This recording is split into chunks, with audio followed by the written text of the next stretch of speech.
I didn't want to die before I was dead.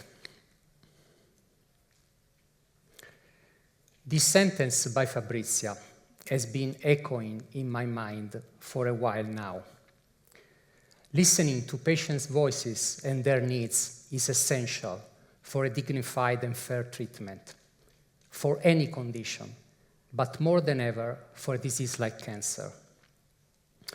I'm deeply grateful to patients like Fabrizia, Giulia, Simona, who are present in this theater today, because from their experience I learned everything that university textbooks couldn't convey. From them, I learned that cancer breaks a continuity of life, disrupts a balance, is a breaking point. From then on, there will be a before and after cancer. I still remember Simona's sighs when, at her 27 years of age, I had to tell her, "It's cancer." And she replied, "How the hell did it get inside me?" I am a surgeon. I was trained to repair biological damage coming from the patient's past, to remove problems, to stitch things up.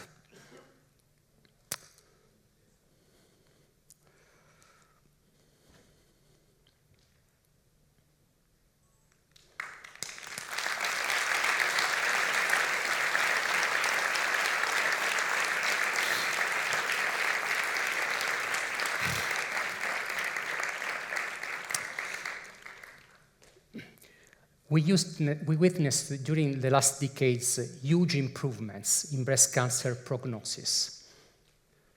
Today, after 5 years from diagnosis, survival rates reach 90% for early breast cancer. As a result, we are approaching 1 million women only in Italy that are facing or have faced breast cancer right now. For the majority of them, life expectancy is high, and that is wonderful news for a life-threatening disease. But if there is an afterlife for these patients, who will deal with the scars the treatments leave?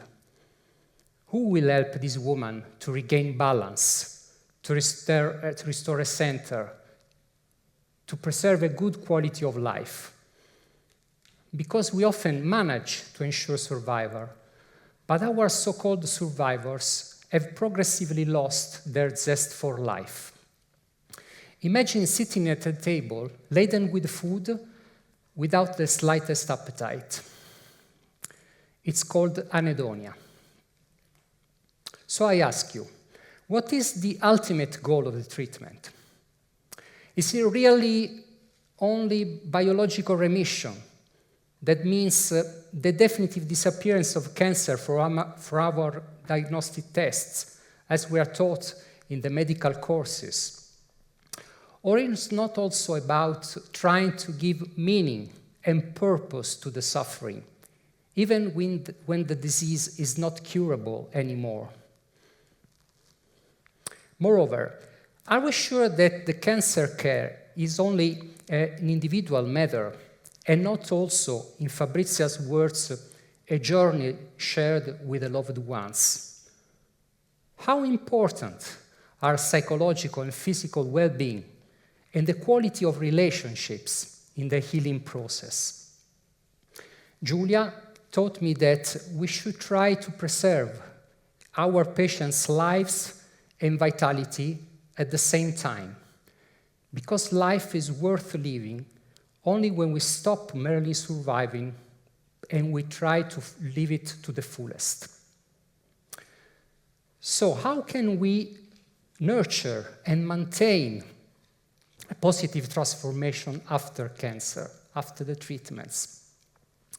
Drugs, scalpels, X-rays, however essential and life-saving, are clearly not enough. Our toolbox requires also integrative therapies, including nutrition, physical activity, psychological support, and therapeutic techniques such as music, visual arts, writing, not as recreational activities, but as revitalizing ones that aid the process of transformation after the traumatic experience. A number of outstanding women have told me along my career that illness has been an opportunity to grow in their lives. But teamwork is needed. This is a journey where the patient cannot find herself alone, relying solely on her own strength. Liminality lies in the choice of who you want to become, a survivor or a woman in rebirth.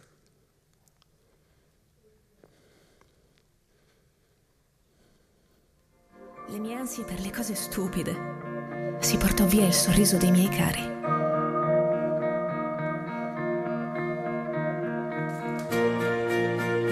Io non mi darò per vinta.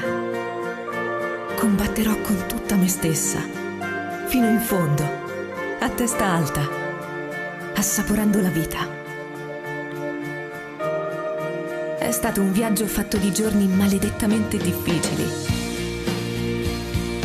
di lacrime, di pugni chiusi, di perché senza risposta.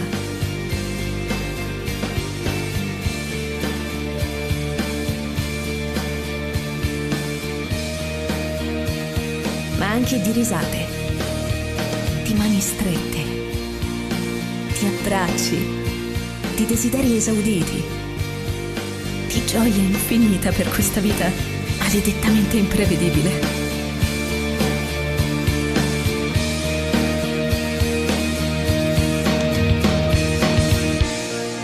Grazie per aver reso ogni limite superabile. Siamo sospese, ma sappiamo volare.